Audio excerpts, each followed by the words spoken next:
Uh-oh, they filled in the front row of the room, the theater. Uh-oh. Uh-oh, you're in for it. Are you ready? You never know. I'm the kind of comic. You don't know which way I'm gonna.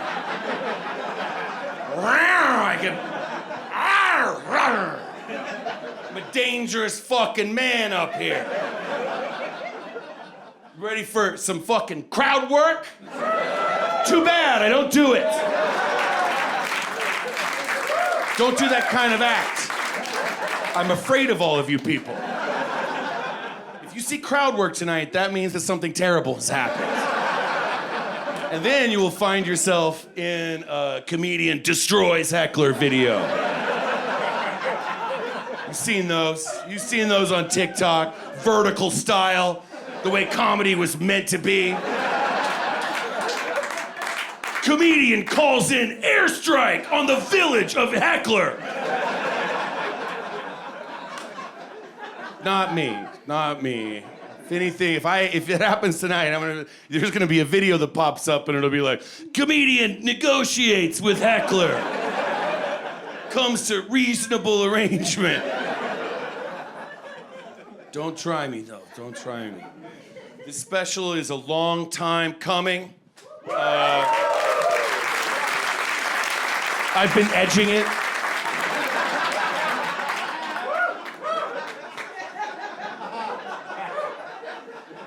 I've been doing comedy for 20 years. Don't worry, I make it look like 2.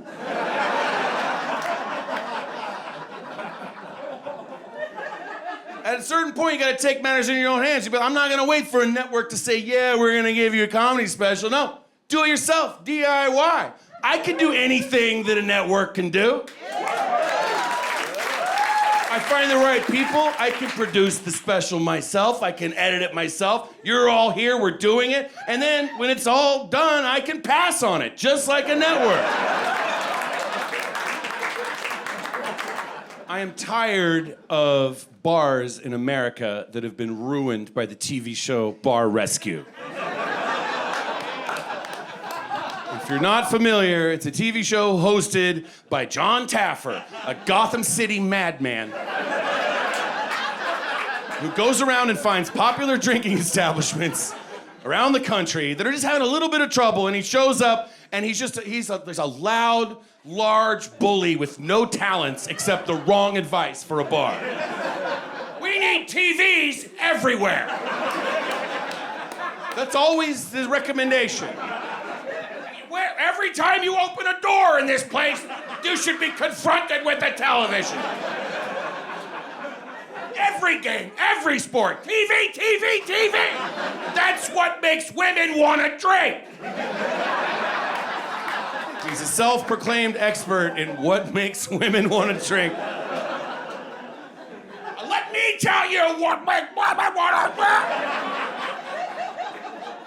Nobody I trust more in that regard than someone who could talk pedantically down to a grown-up, responsible alcoholics as if they're children.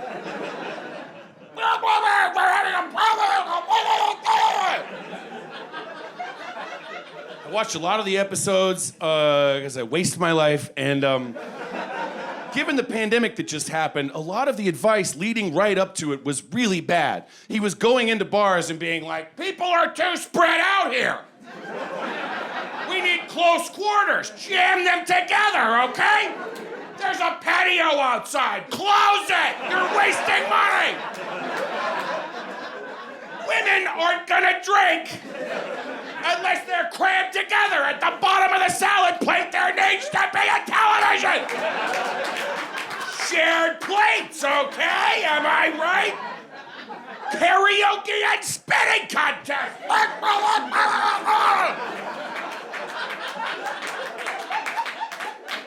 I realized I just kind of stumbled into, like when you were a kid and they were like, coming up, comedy, HBO, and somebody was doing some nonsense thing. And I just did it. I just did it for you.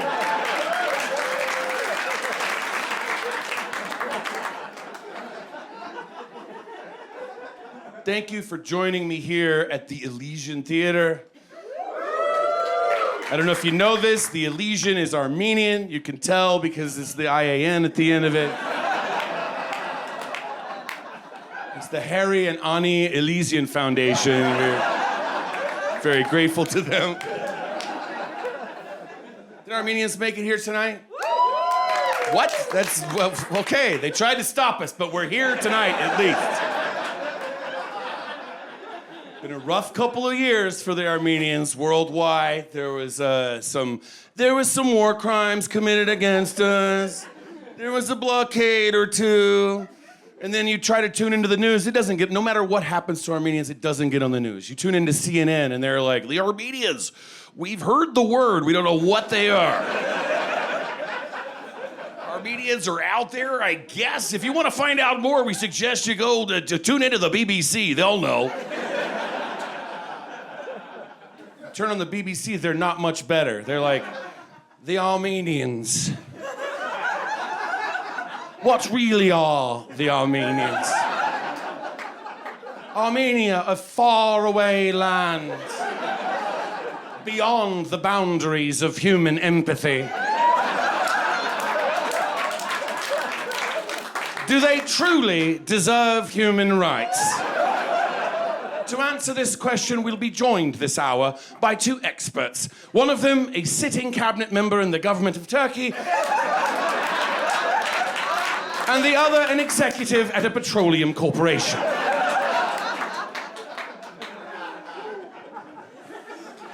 People are like, he's doing it! He's jamming the Armenian stuff into the special!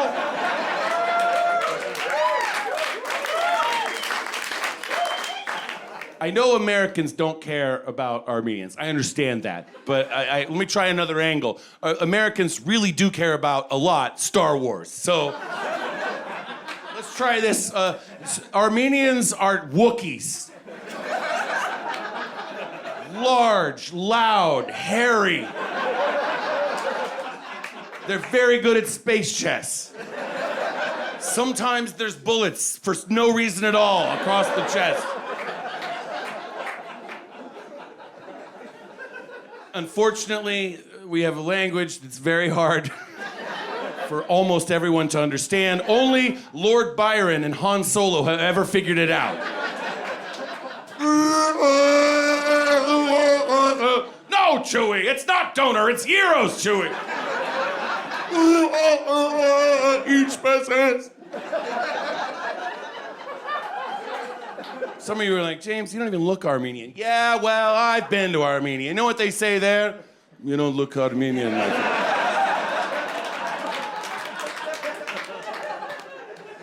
So glad to be here tonight.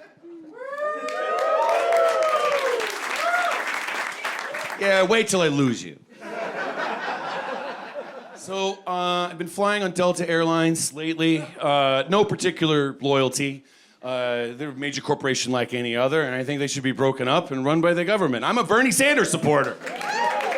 For far too long, the top 1% of the top 10% of the top 1% of the first row has controlled more legroom than the bottom 90% of the right of the bottom.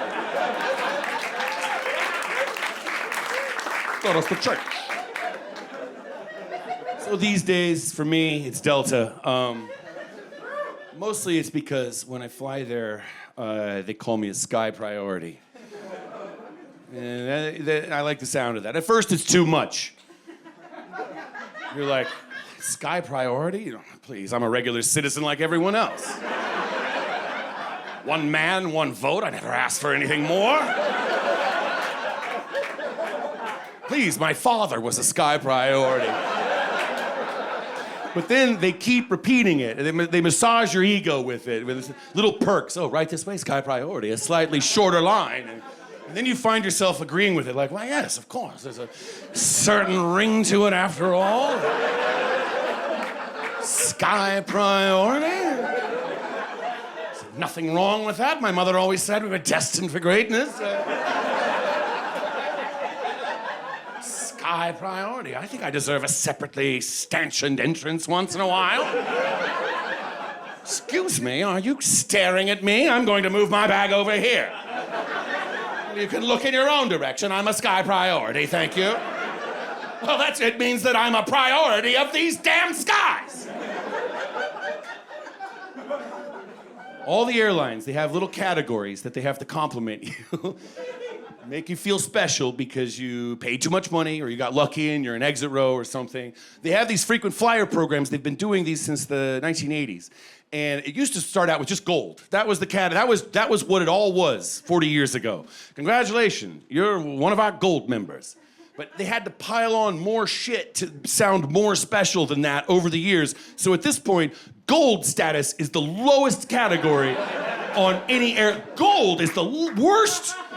When they board the flight, they're like, we now welcome gold. Boo. Gold will board last in shame. Gold will be stuffed into the fuselage along with the luggage.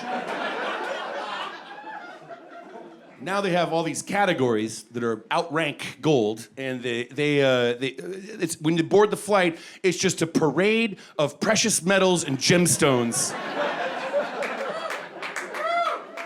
To get on the fucking flight. When they board, they're like, we now prepare to welcome aboard all members of the elite Sapphire Squadron.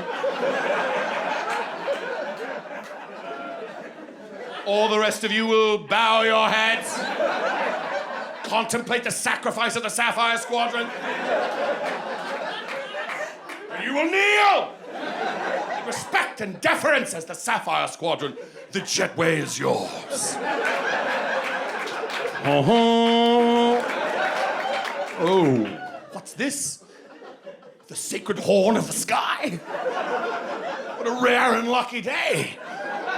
That means that we have someone that outranks even the Sapphire Squadron. The Sapphire Squadron must yield. Yes, yes, yield, yield, I say. For today we welcome aboard a member of the Hermetic Order of the Platinum Chalice. Whatever it is, there's one guy. He's like, well, yes, I'm Platinum Chalice. I'm wearing my epaulets to prove it. I flew 50,000 miles yesterday. Here's the one extra bag that entitles me to excuse me. I'm a member of the Platinum Chalice. I am a member of the Sapphire Squadron, and I suggest you tread lightly. I am also beloved of this airline. Oh, the Sapphire Squadron, I've heard of you. Out of my way, dog! You will pay for this insolence once the One World Alliance hears of it. That's what's happening on Delta Airlines. That's what's happening in the shadow realm. Get into it. Open your eyes. Open your third eyes.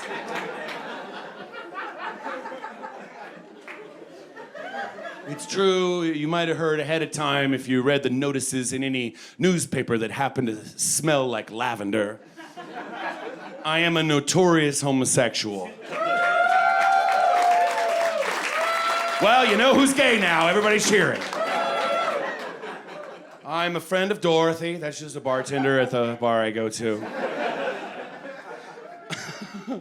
I don't always, I'm confused people sometimes. I don't always look or sound gay places I go. Sometimes I get taken for an undercover cop at a pride parade. I get it. I'm okay with that. I understand why. I show up oftentimes with a backpack. I'm taller than 6 feet tall. That's what an undercover cop looks like. And I ask a lot of questions when I show up places. I'm like, hey, you guys are all gay, right? Yeah, me too. I'm gay. I'm definitely, oh, I'm for sure gay. Yeah, whoa. It's so fun being gay, isn't it? Yeah. I forgot everybody's name. Could you repeat your name for me? I just forgot your name, that's all. You guys like Puerto Vallarta? Me too. What'd you bring back? Do you want to party? Do you have stuff to party with? I'm gay, and I'm also 43 years old. That's another way of saying I used to be gay. Now I'm like an advisor on campus, so old counselor who's like, why, yes, thank you for asking. I do have experience in the field you're interested in. I'm happy to offer you advice and guidance. My office hours are posted. My door is open always. Wide open, you might say. I'm never free, but I'm always available. Oh. I'm fine. I'm doing fine. There used to be people on the internet 10 years ago who would comment on my videos and be like, boy, oh boy, James Adomian, hubba hubba, I'm jerking off right now. Those people are still around, but they've gotten slowly disappointed over the years. They're no longer posting these comments on Tumblr. Now they're on cooler websites. And the comments are more like, when did James Adomian become this like burned out Brooklyn, Silver Lake, beer gut, washed up hipster? And I'm like, please have mercy on me. I'm slowly dying. I'm sorry I can't curate a look for you when it's whack-off time. I am slowly falling down a hole into hell. I also, from time to time, I can look like a failed older gay writer. I love that. The failed writer looking, for me, that's aspirational because I've never tried. And there's something romantic to me about being a like one of these over-the-hill writers who's like, I used to be important. I wrote novels and screenplays, and it's not me who grew more conservative. It's the rest of the country who got too liberal. My ideas are normal. My right-wing gay ideas, why aren't they tolerated? I was rudely thrown out of a Vanity Fair party because I refused to use people's pronouns. Why should a man of letters be burdened with pronouns? I love these guys. I love when they throw their tantrum interviews. Oh, I'm no longer allowed to write what I want to write. You have to follow me on Substack. It's catnip to me. Oh, yes, absolutely. You have a stack I can subscribe to? Please, let me see it. Like, oh, in the Soviet system, I would have been exiled to Siberia, but now, in our current regime, I'm consigned to Substack. And I'm always curious. I'm like, yes, what won't they let you write about? Let me see it. And you go there, and it's the same shit they complain about in the interviews, just on the Substack page. Over and over and over again. You scroll down their blog, and that's all Substack is. Substack is a blog. We just stopped using the word blog because it sounds like vomiting walruses. But you get there, and it's just the same complaints. Oh, I'm a right-wing gay, and they won't allow me to do it. And I'm like, yes, what's the writing that you're trying to do that they won't let you? I'm here. I came to your hovel, you persecuted writer. Show me your crumpled pages. You have to scroll down for months into the past. Finally, 6 months previously, there's finally a post where they're like, here's a sample of my unpublishable novel. Chapter the 17th. Oh, he was wet, all right. The young, virile, gay street worker took one look at the older, gay male writer and could tell that he was wet and willing and yet wise. He decided then and there that, oh yes, he would dominate this older gay male writer. He would force him to submit. He would have his way with his body. As they wiped their brows, the young street worker thought to himself he might roll over and perhaps learn something from this right-wing gay writer. Something wise about the country. Perhaps he might even end the night by subscribing to his Substack page. These are excerpts from my blog. You can find me. This is all me. It started, folks. It started. It only gets wetter from here. People are like, oh yeah, you never had a special before. Then executives are like, we liked the jokes. They were fine. He just literally looked like a wet, sloppy pig that just crawled out of the ocean. I didn't know they had pigs in the ocean. Well, there he is. There. I'm happy with myself, though. I'm very happy with my... sure, yeah, whatever. I look good. I look okay. I look fine. I'm overweight, but it doesn't... You don't care. I wear it well. I shop at Lucky Brand Jeans. That's what you do. They know how to accommodate someone who's heavy. I go into it, Banana Republic, they're like, he's fat, sir, he's fat. Get him out of here. He's not leaving. Throw fabric at him. You go into a Lucky Brand Jeans, they're like, come on in. This is home. Let me guess, you're a size 36, right? Sure. Don't worry, everything in the entire store is a size 36. Some of it's smaller, some of it's bigger, a lot bigger, but let me tell you, it all says 36 on it. Even the shirts, even the underwear. 36, 36, 36, baby. When you walk out of here, you're still gonna be a big, heavy guy, but people are gonna see you in the streets and they're gonna go, hey, that fat guy can do something for me. And you don't like it so much, you'll be back. Oh yeah, you'll be back. Because it's Lucky Brand Jeans, they fall apart in 3 weeks. You'll be right back, baby. I look good, I would have looked better in another time.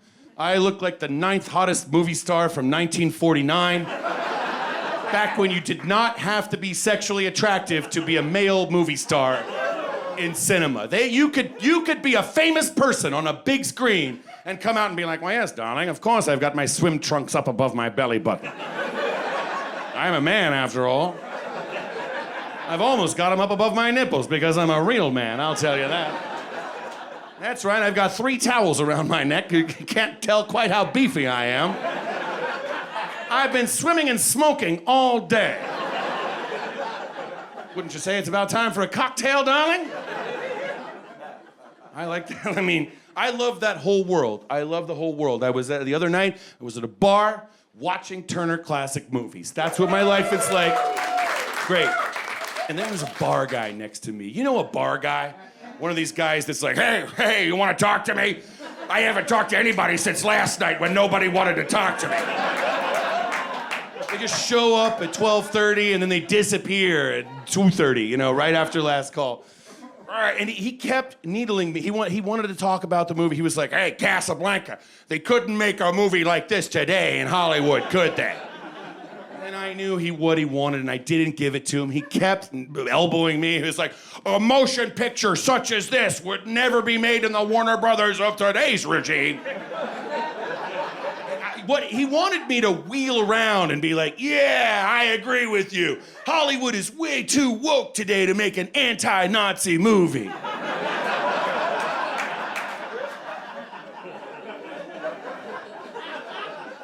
Can't make Casablanca today. I thought about it. I didn't want to talk to him about it. I wanted to bring it to the jury, all of you people. Thought about it. I was like, yeah, what? Could you? Yes, why not?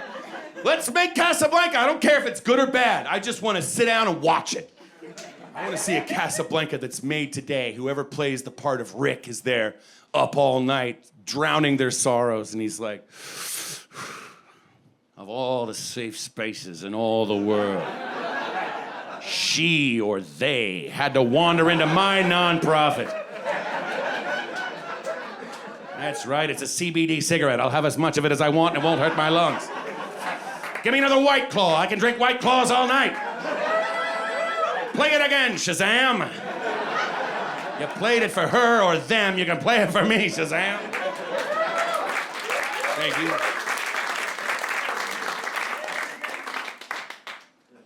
I'm from 1980. I've slowly time traveled here in an unimpressive but achievable manner. the tail end of Generation X. For a hot minute, all the 1980 kids really tried to pull a fast one on America. And they were like, actually, we're neither Gen X nor millennial. We're something in between. Call us gazillennials. Here's 35 think pieces to try to convince you. And it was like, I was like, shut up, you're embarrassing all of us. We got stuck on the uncool train, you cannot hop off. You're Gen X, deal with it. Yes, and the younger Gen X people don't understand some of the things about the older Gen X generation, like Elvis Costello, but like, that doesn't make you your own generation.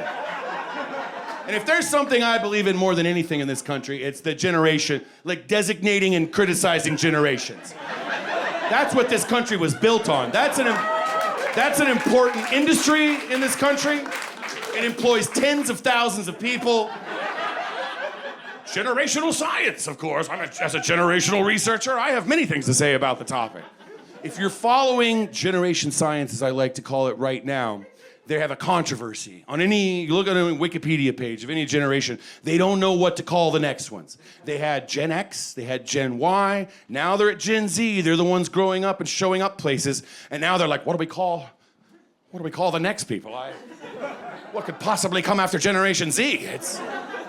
We're at the end. I suppose we could round the horn and go to AA or something. Reset the system.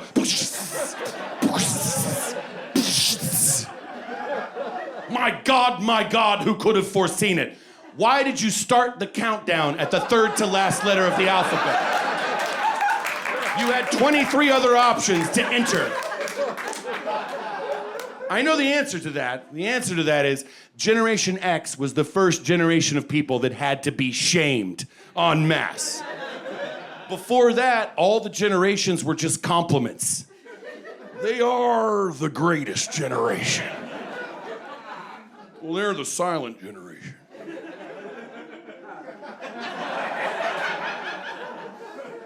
These ones, they're the baby boom. Bop, bop, baby boom. We're just babies. We fucked everything up, but we're babies.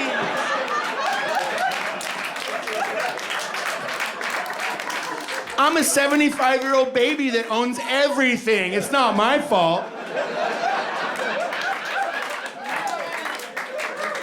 Generation X was the first group of children where they were like, get rid of, these kids suck. Boo! X. There was an infamous cover of a Newsweek magazine where there was a baby in front of a television, like the movie Poltergeist. They were like, look at this poor, stupid child watching TV at home. Yes, you bought it, Dad. They're watching music television. Was it gonna always only ever be the McLaughlin group?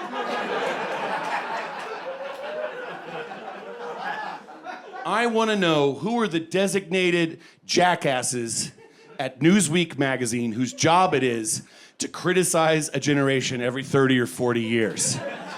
Is it an editorial board, or is it like one old monstrous crypt keeper nightmare monster who's like underneath the Newsweek magazine building, frozen, and then they just unfreeze him every few decades. I have been summoned.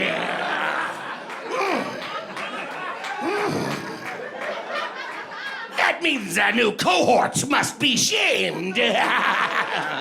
Bring me one of these children. Yes. The new one. Young, so very young. Lazy. Yes. These ones do not appreciate the value of hard work, do they? It's their fault the housing market has plateaued. Yeah. Make sure she has nothing.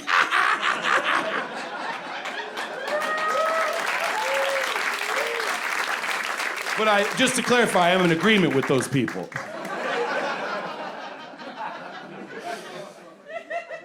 They don't advertise to me in a coherent way at my age. They know how old I am. All the advertisers know how old you are. They're like, oh, you clicked on a few things on the internet. We know you're a 40-something male in America. They even know on the radio. They could tell. They're like, he's listening to Led Zeppelin. He's old. Some of you are like, wait, I'm not old. I listen to Led Zeppelin. Look in the mirror tonight. Bring me the child.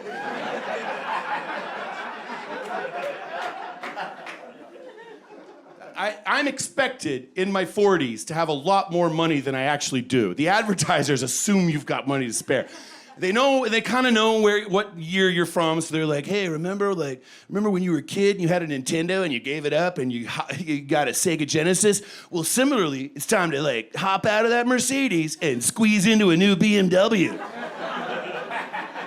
You're in your 40s, and I'm like, please, calm down, please. I have a bus pass on me, and I know it has $14 on it because I'm using it. I have a reckless nightlife lifestyle.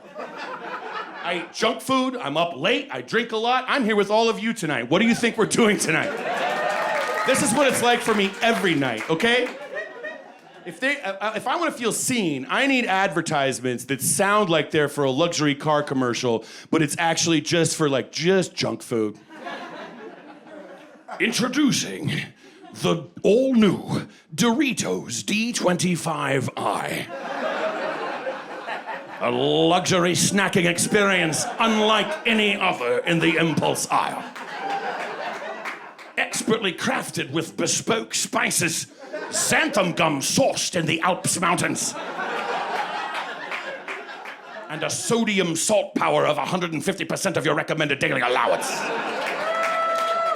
The Doritos D25i, with a surprisingly crunchy exterior and a sassy, vitamin-rich interior.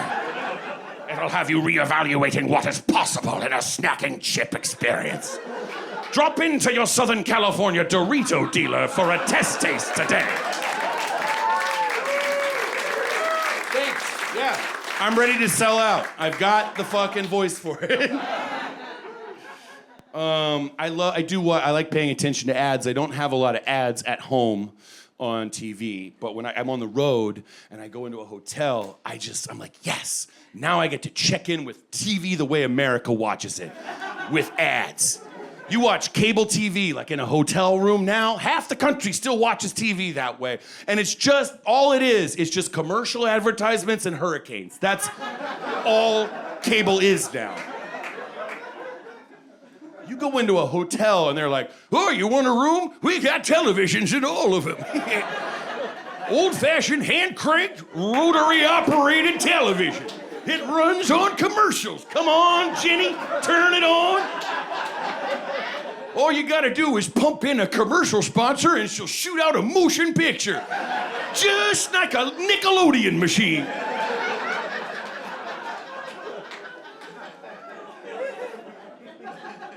You see these ads on TV and you realize they've been doing some of the same campaigns for decades. You'll see some ad campaign, you're like, I remember that. Like an old soap opera where you re-encounter it and you're like, that's still on the air? Tom Selleck is still doing the reverse mortgage commercials. It's been 20 years. He's on every network an old person could possibly tune into, even accidentally. There's Tom Selleck. Hey folks, it's me, Tom Selleck. It's not my first time at a rodeo. I'm following you from channel to channel, yeah. It's me, Tom Selleck. Believe it or not, the mustache has a harder time breathing than the man does. Now, they no longer bother to tell you that getting a reverse mortgage is a good idea. That's not part of the pitch in the commercials. Now it's just Tom Selleck defending himself for being in the commercial as he's doing it. Hey, folks, it's me, Tom Selleck. Some people have said it's somehow unethical for me to be in these reverse mortgage commercials that I'm doing right now. That's right. You should feel comfortable. You're in a referendum right now. You're on a referendum of whether I, Tom Selleck, am an honorable man. And let me ask you, you're gonna look me in the eye to wandering eye, Tom Selleck, and you're gonna tell me I'm trying to take money out of the pockets of America's seniors? An old lady walks by behind him. He can't help himself. He's like, give me your purse, bitch!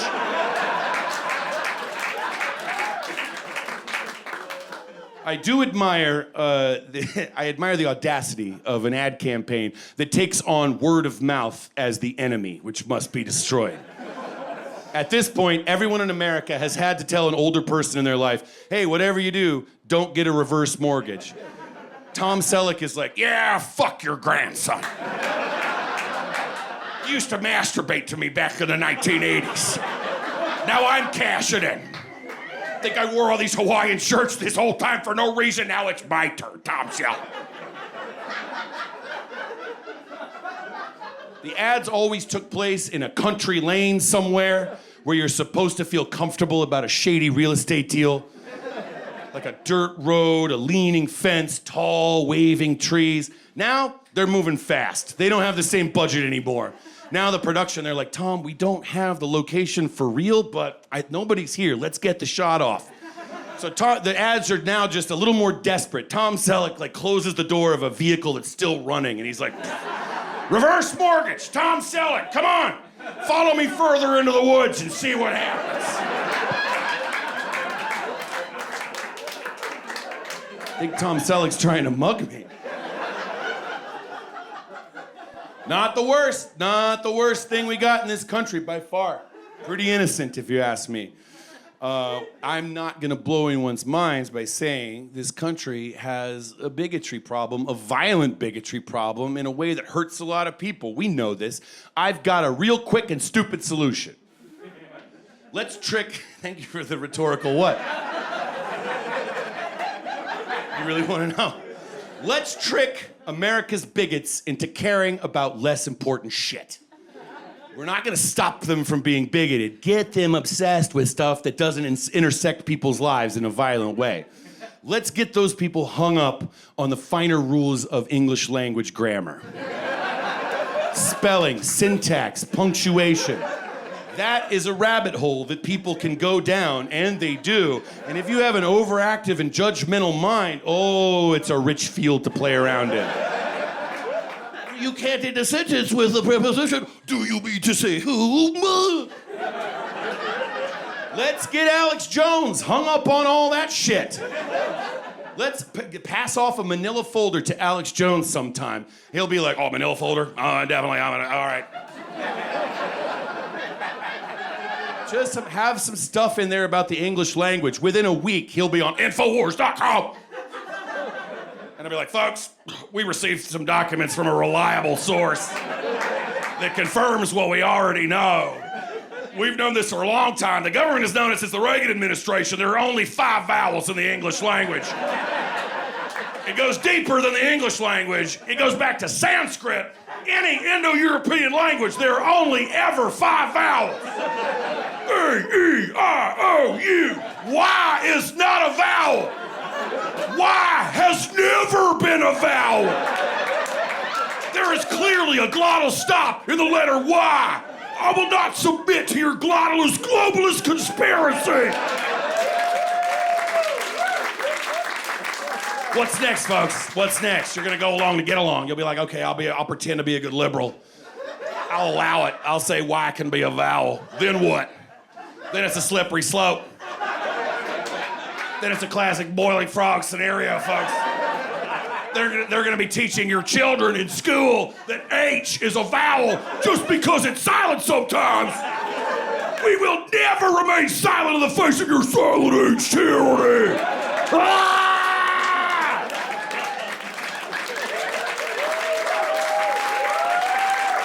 Yes, you're right. Give it up for Alex Jones. That was quiet real fast. I think Alex Jones would not be happy with any political system. That's my theory. Whatever world he's reincarnated into, he's like, it's hell! It's hell! And I want it to be! You could curate a place that's perfect for him. You could be like, Alex, we made this for you. We know your kind is endangered. Come. Live out your years here. It's just a petting zoo for you. It's a perfect paradise for you. There's every cabinet that opens, there's just gold bars and ammunition.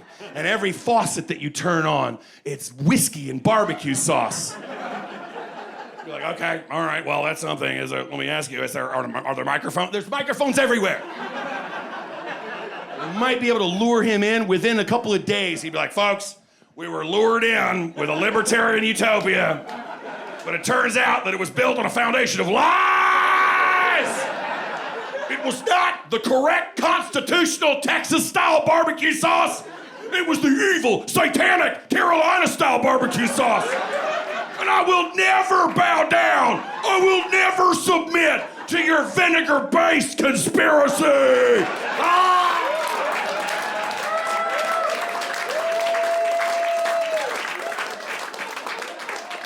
It started. There's a wonderful pattern here, and oh my God. Get it off my television. He was gay, I tolerated it, but now he's a wet gay? I don't go to that. Good God. Let me ask you this. Have you heard the idea for the $1 trillion platinum coin? Let me tell everybody, I love this idea. It's a true political proposal, a $1 trillion platinum coin. The idea is that Congress would pass a law and they would require the US Mint to create a coin made of platinum that's worth $1 trillion. By the same law, the US Federal Reserve Bank would have to purchase that coin for $1 trillion US dollars. That money would then be used to pay down the national debt or perhaps be spent on something more useful and valuable than a large fictional debt to no one. I love this idea. It is both wise and insane. Somehow it manages to be far right and far left at the same time. I have one big note. If you're gonna give me a $1 trillion coin to save the Republic, it cannot be a regular-ass coin-sized coin. It cannot be the silver dollar-sized piece of bullshit you would see advertised late at night after the Tom Selleck commercial. Have you thought about your future with the Franklin Mint? If that's a $1,000 coin and we're scaling this up, we're talking about $1 trillion coin, you gotta put in some, diameter, some circumference. It should be half the size of this stage. It should be, most importantly, hefty, unwieldy, clumsy, and difficult to carry for the two idiot workmen, the Laurel and Hardy type stooges, were hired to carry it across the street from the US Mint to the Federal Reserve Bank. Hey, careful, you moron, it's $1 trillion. Hey, say, boss, I've been wondering, how much is $1 trillion anyway? It's $1 million, you absolute mark. Now, is that $1 million or is it $1 million? It's the same thing. Don't you know math? Slap. Ow! Oh, no. Oh, no. Thadoon.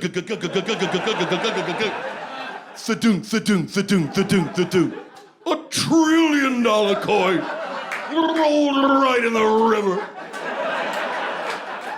Well, boss, I guess, make a wish. You don't make a wish on $1 trillion coin, you sunk into the Potomac, mackerel! And then the Federal Reserve Chairman, Jerome Powell, pops out of a second-story window with a cigar in his mouth. Hey, you two lunkheads, where's my platinum coin? Yes, sir, Mr. Bankerman. Right away, sir. Give me your coin. We lost the coin, boss. Give me any coin in your pocket. But we went cashless 2 years ago. And then the Federal Reserve Chairman turns to camera and he goes, that's all we've been trying to get him to do the whole time. It's a public service announcement, ladies and gentlemen. That is the only impression of the Federal Reserve Chairman you're going to see this year.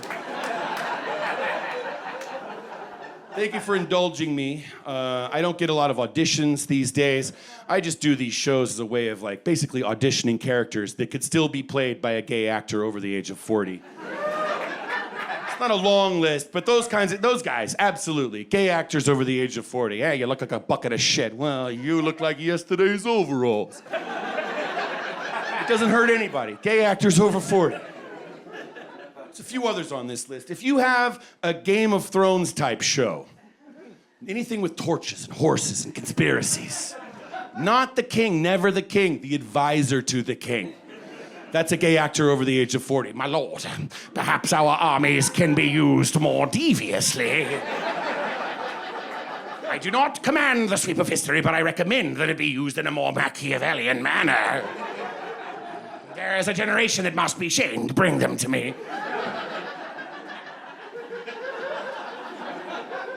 If you have any movie that takes place in the Renaissance, loosely defined, it's the beginnings of modern science, but still like horse shit all over the streets. The lunatic genius at the fringe of society with his hair on fire with new ideas, staring at the stars like a Galileo Galilei type fuck. What? Could it be a fourth moon around Jupiter? Someone must tell the prince. That's a gay actor over the age of 40, folks. Oh, I forgot my gossiping slippers. Yes. And now the candle with the little loop on it, and all the flames gone out. Wizards, all wizards. We can't go back. From now on, forever, all wizards. My sexuality, though widely known in the trade papers, will make no appearance whatsoever in this motion picture. It will be replaced completely with the abstract concept of magic. You shall not see me express affection for someone of my own gender in a way that endangers the overseas box office. Brave. It's really brave. That's brave. Thank you. Yes. Speaking of wizards, yes, to answer all your questions on your minds, I did watch The Wizard of Oz again. I need to make it an even 1,000 times that I'd seen this movie. Put on The Wizard of Oz. It's a perfect film. And that means there's lots of things wrong with it, but they just make it better. The Munchkin City at the beginning of the movie has a fully functioning political system that's better than anything I've seen in my life. It's better than Plato's Republic. They have everything you want. They have the mayor of Munchkin City. That's a strong executive branch. They've got some kind of police force marching around, law and order. They got the Lollipop Guild. Let me tell you, the Lollipop Guild, they could really shut down the candy in the Munchkin City if they don't get the contract they want. You know what I mean? Where the real power is, the Lollipop Guild. Munchkin City also has a coroner. They have a coroner. And he's called into service because a house falls on the first witch in the movie. Sorry, spoiler alert. The house falls on the witch, and that's considered an unusual death under the jurisdiction of the county of the Land of Oz, so it triggers an automatic autopsy report. And of course, there's a coroner. It's a real city-state. He comes out. He has a green hat, an adorable red beard. He has a scroll that he unfurls, and he sings his autopsy report in music.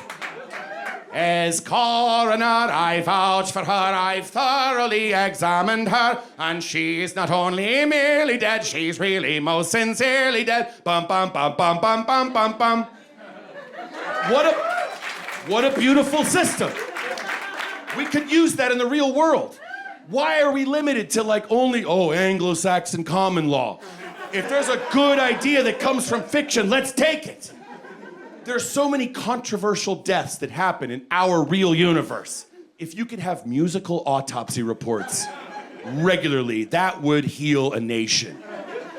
If in 1968, when Senator Robert Kennedy was gunned down here in Los Angeles at the Ambassador Hotel, if the LA County coroner at the time, Thomas Noguchi, had come out and sung his autopsy report, we would all be better off for it.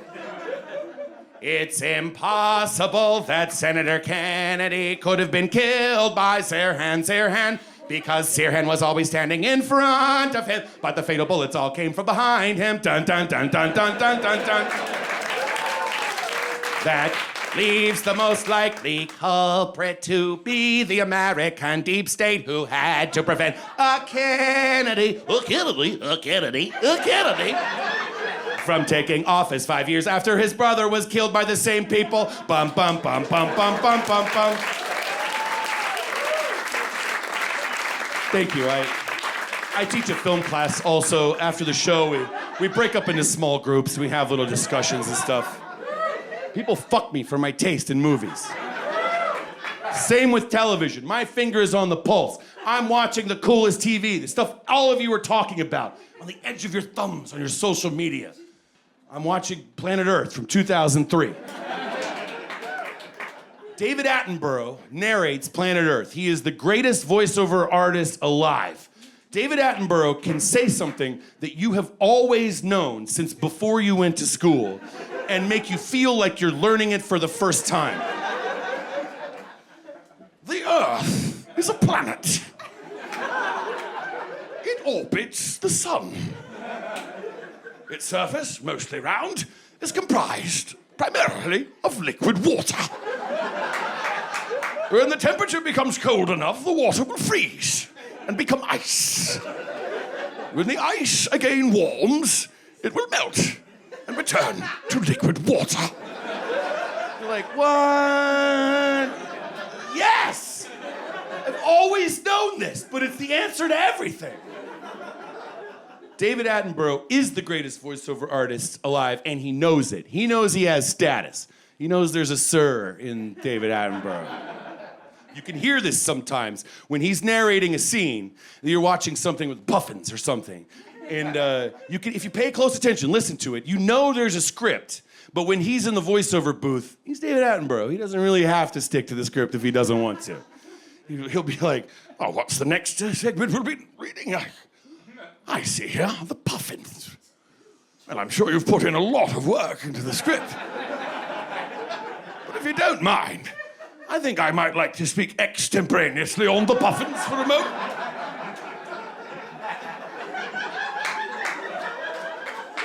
The puffins return to Orkney Island in the late spring. They will waddle on land because they are obese. Oh, that's right, I'll be fat-shaming the puffins a bit. There's nothing they can do to stop me. And it's a right good bit of fun. The puffins have gorged themselves on krill. They are plump, their bodies are full of calories. Were they to enter a Lucky Brand jeans, they would be a size 36. They would make a tempting target for their ever-present predator, the orca. But if this hungry young adolescent orca indulges in one too many tasty puffin treats, he might himself become a right round little bastard. The show is so good, it has spawned many spin-off shows. They have lots of different networks have Planet Earth colonies. The show has done much better than our civilization. Planet Earth is everywhere. My favorite one is Planet Earth Dinosaurs. I know that there is a real title for it. I don't care. It's Planet Earth Dinosaurs. I understand it's a BBC production too, but I know that it had to have been pitched by a California cocaine guy. We've got it. We fucking got it. Thank you for the meeting. First of all, David Attenborough, much respect. Planet Earth meets the fucking dinosaurs. Planet Earth dinosaurs. Fuck yeah! The BBC executives are like, right, we understand the basics of the pitch. You see, the problem is there's so little we know about the dinosaurs.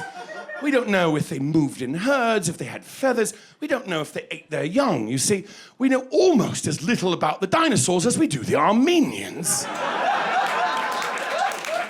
If we were to produce Planet Earth dinosaurs, we would have to make up most of it. David Attenborough's in the room and he's like, oh, I don't mind making up a few things about the dinosaurs. That's exactly what he does. He speaks with the confidence as if he saw dinosaurs with his own eyes last year on vacation. He'll be like, oh, the baby tyrannosaur will hatch in the late spring. He will then enter his mother's pouch, where he will survive for 6 to 8 weeks, suckling on her mammalian reptilian teats, until he is old enough for school. He will have a hard time tying his shoes with his tiny arms. But when he is bullied, his roar will be mighty. I love when you can see the inner life of the voiceover artist bleeding through into their work. It happens all the time on planet Earth. You're watching like the Triceratops or something, and then David Attenborough's narrating it, and you're like, that has nothing to do with the Triceratops. That's just your ideas about society. It'll be like, the female Triceratops goes into heat in the late spring. Being the dominant sex of her species, she will defend her territory against rival Triceratops cows. When she finds a sufficiently submissive male Triceratops partner, she will mount him, dominating him violently from the rear. She will penetrate him with all three of her horns. When his semen has been harvested, to continue the miracle of Triceratopsian life, the male Triceratops's ordeal will not be through. He will then be made to kneel. A studded collar will be put round his neck. Dark eyeshadow applied round his eye sockets. A vinyl copy of Depeche Mode will play. And he will be forced to refer to his mistress as, yes, madame. Because this Triceratops has been a very naughty boy. And sometimes even the Triceratops prefers when he tricerabottoms.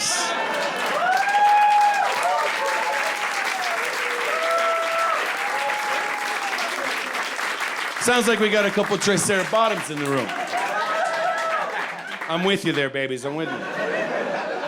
I want to tell, I got to get out of here, and I don't know how to do that except, again, like an undercover cop being like, I'm gay, I'm gay, I'm gay. I'm gay, and I'm not just a summertime gay. I'm not one of these, like, Labor Day and it's over, you know? I've got the pink sticker on my driver's license to prove it. Under the wrong administration, that could turn into a nightmare, but I've got it nonetheless. And I don't just come out here and say that I'm gay to advance my career, although God knows that's one of the side effects. I'm a real gay. I want to tell you more about it. And some of you are like, I wish you would tell me less about it. Oh my God, turn it off, honey. It's too late. He's going more gay. I'm gay. I'm gay. I was, but you'll love to know this. I was on Grindr, and then I heroically deleted Grindr over and over again. I deleted Grindr 12 times in the last 5 years. I was like, nope, don't need it. Don't need it again. I got back on Grindr during the pandemic. And some of you are in the same position. You're like, I haven't been on Grindr in a while. What's it like? Now, let me give you the shortcut.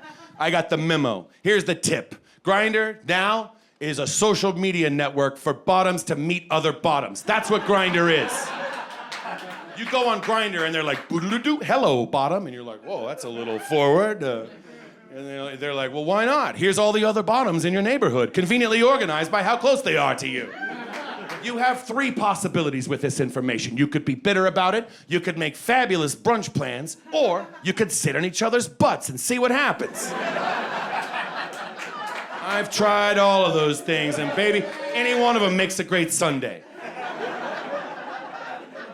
They do allow you to pay $30 for Grindr Extra. And then, and only then, are you allowed to search for specific, exotic sexual fetishes, like tops. I heard this, and I was like, what? $30 just to find tops near me? I'm in! I was like a Tex Avery cartoon character. My asshole fell out. Get back in here! Top City, here I come. I had my phone in my hot little hands.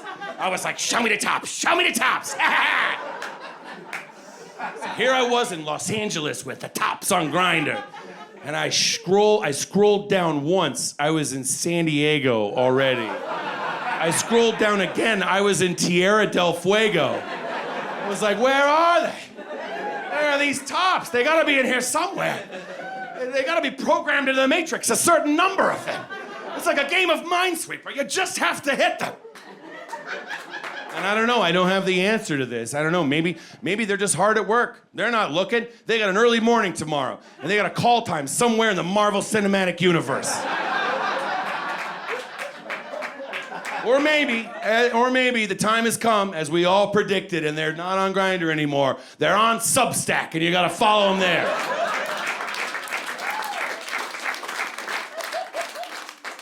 I am, you'll love to hear this, I am single. That's right. I know there's, out there in the world, there's Renaissance-style courtiers who are like, the word is that he's available. And a fresh 43 years old. Perhaps an arrangement can be made.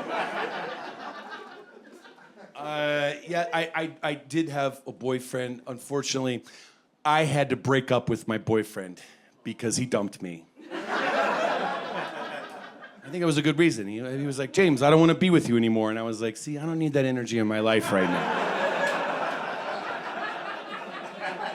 He was like, James, we're no longer together. And I was like, see, that sounds like a you path, and I support you from my path. It's tough when you have to break up with your boyfriend because he dumps you, you know? It's also tough when you were almost perfect for each other, and we were really, like, I mean, speaking for myself, he was my type, you know?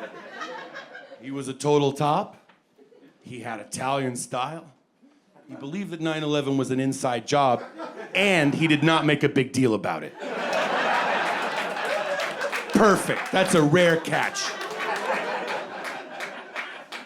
But then you take a look at yourself. When you go through a breakup and you're like, how can I be the better version of myself the next time someone makes the mistake of coming into my life and into my body? And that's what you're supposed to do. And I took a hard look at myself and I was like, James, how can you improve? And I found something and I realized, well, you don't sound the way you're supposed to sound when you're getting fucked. And I know some of you are like, well, why are you so hard on yourself? You can sound like whatever you want. I know. I'm basing it on some sound evidence, all right? I'm basing this on the classics of the gay cinema. You know what I'm talking about. The rough, violent gay pornography. This isn't hard for any of you to listen to. We're on the same page right now. This is easy material. All of you get fucked like pigs, or you're in the room when it happens.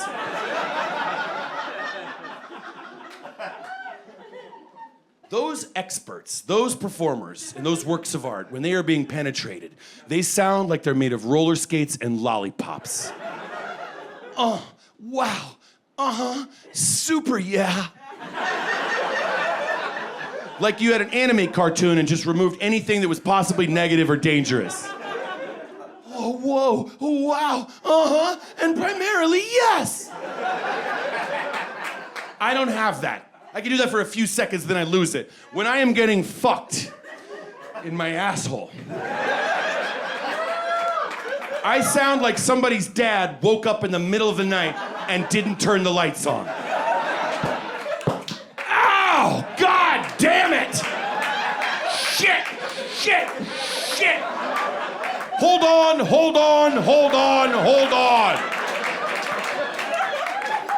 Jesus Christ, who put that there? Am I the only one who cleans up in this place? All right, that's it. Everybody get out here. Tonight you are all gonna learn that I am the one who is actually in charge. So what can I say, everybody? I'm a real sweet boy, but I guess I might be a rough fuck. And more than anything, I would like to once again point out that that is a character that can only be played by a gay actor over the age of 40. Thank you. You've been wonderful. Have a great night.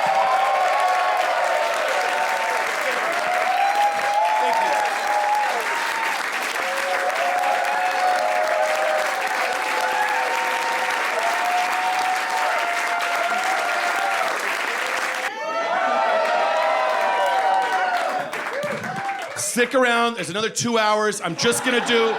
The cameras are gonna switch to vertical, and I'm gonna do a bunch of TikTok videos. Okay, not everything that people know me for made it in the special, so I just want to address that. Look, like, it's gonna come to the attention. It's gonna come to the attention of the governor.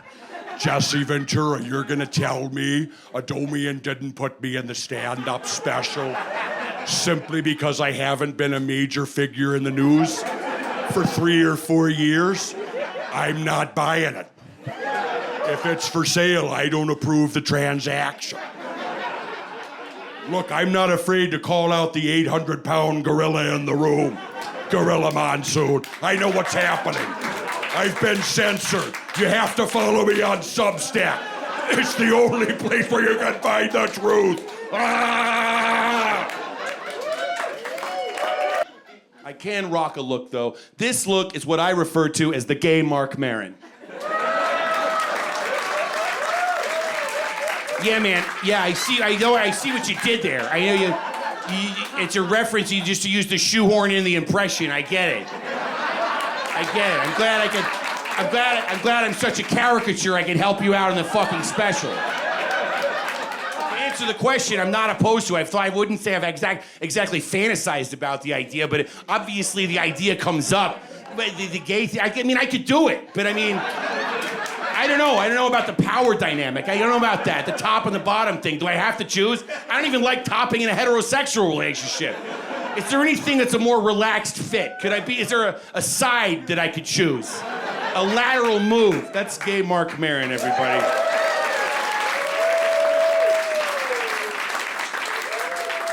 I've done a lot of impressions. Incidentally, Mark Maron in particular is the only one who was neither delighted nor offended. He had constructive notes. After a show, he was like, yeah, that was funny. You did the thing on the stool. Yeah, that was good. Yeah, I got it. Yeah. You said something. What was that you said? And I was like, well, what I said was like, I'm a brain suffering on a stool. And he was like, that's not it. That's not it. That's just purely intellectual, but I've also got heart, and I'm giving back!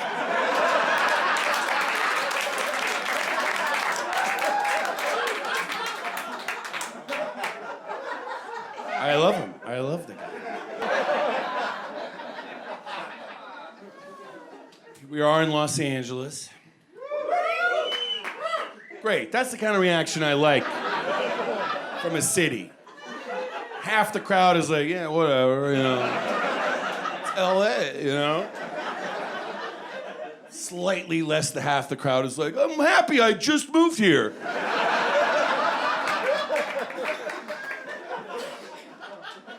I was walking in Hollywood, the neighborhood of Hollywood. I was walking and I came across a store and it said on the side of the building, non-stop printing.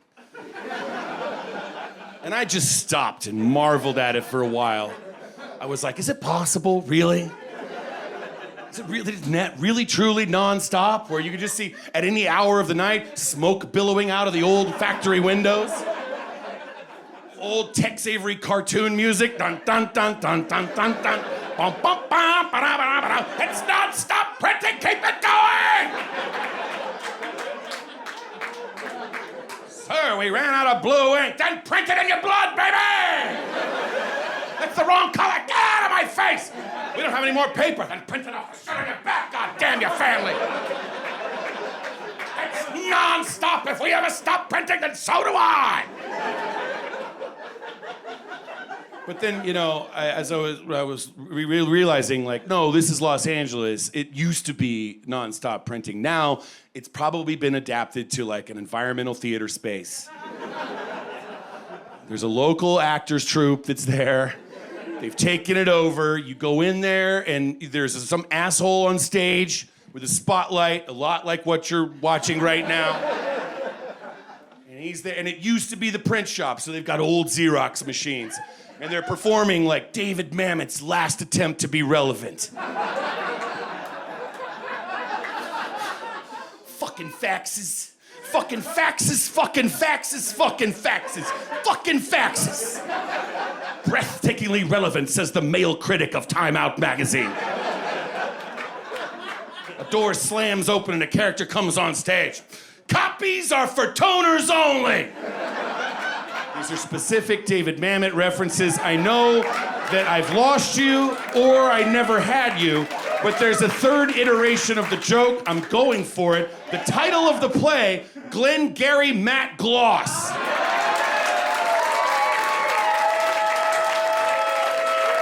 Thank you. Cadence alone, that's one of the possible titles of this special. This is great stagecraft, by the way. This is what you want in a TV special. I studied for 7 years at the Sorbonne in Paris to learn how to do that into a microphone. Now I gotta wipe this off. I look like a Southern senator who's about to read a bunch of gay porn to everybody. He opened his ass to me. I say. It was a cock unlike any other cock I'd ever encountered. A quote unquote. Lord, he fucked me until I begged him to stop. But my prostate begged for more. I grew up in Los Angeles, okay? I've been an adult in Los Angeles for 25 years. All that anyone ever wanted in LA, we disagree on lots of things, and that's good. It's a fucked up city, there's a lot to disagree about.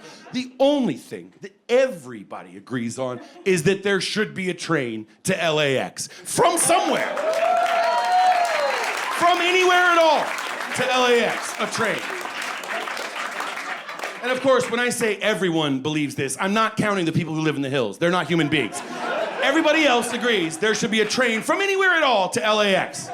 When I was a young man, they were like, oh, of course, they're screaming about the train that they want to the airport. Well, give them something, I suppose. And they gave us the Green Line. And we were like, okay, all right, well, what is it? Where does it go? You'll be happy to know the Green Line goes to within 1 mile of the Los Angeles International Airport. And you're like, what, you mean El Segundo? That's right, El Segundo. And you're like, well, I guess it's within 1 mile. I guess I could drag my bags 1 mile to the Tom Bradley International Terminal. I'm Sky Priority, maybe they let me in early. El Segundo's something, and then they're like, but it's not, it's the wrong side of El Segundo. It's the east side of El Segundo, where no one has ever left a wallet because no one ever hangs out. And you're like, okay, where does this train begin? And they're like, Norwalk. What? There's nothing in Norwalk. I grew up in Los Angeles. Cal 9 used to be in Norwalk, and they got out because they knew better. And they're like, how dare you insult the Green Line like that? The Los Angeles County Registrar's Recorder's Office is in Norwalk, and all 30 of the people who work in that building can get within 1 mile of LAX whenever they want. A few years later, they came out, they were there, they were like, they won't stop screaming about it. Well, give them a little more bird feed. They opened the Expo line. Expo, as in exposition, as in what might have been. The Expo line, it goes that way. The Expo line goes that way. It's like downtown, and it's like, yes. Halfway down the Expo line, you look out to the left, and you can see the airport. You can see it. You're like, turn here. Turn to La Brea. And they're like, ha, no, you're going to Santa Monica. Is there an airport there? Yeah, but you're not allowed to use it.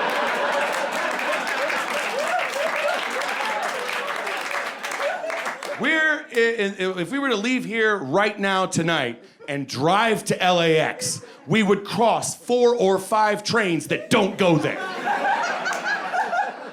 Some of you are like, James, no, I saw it. They're building it. They're building it at LAX. They're supposed to open it any day now, any year now.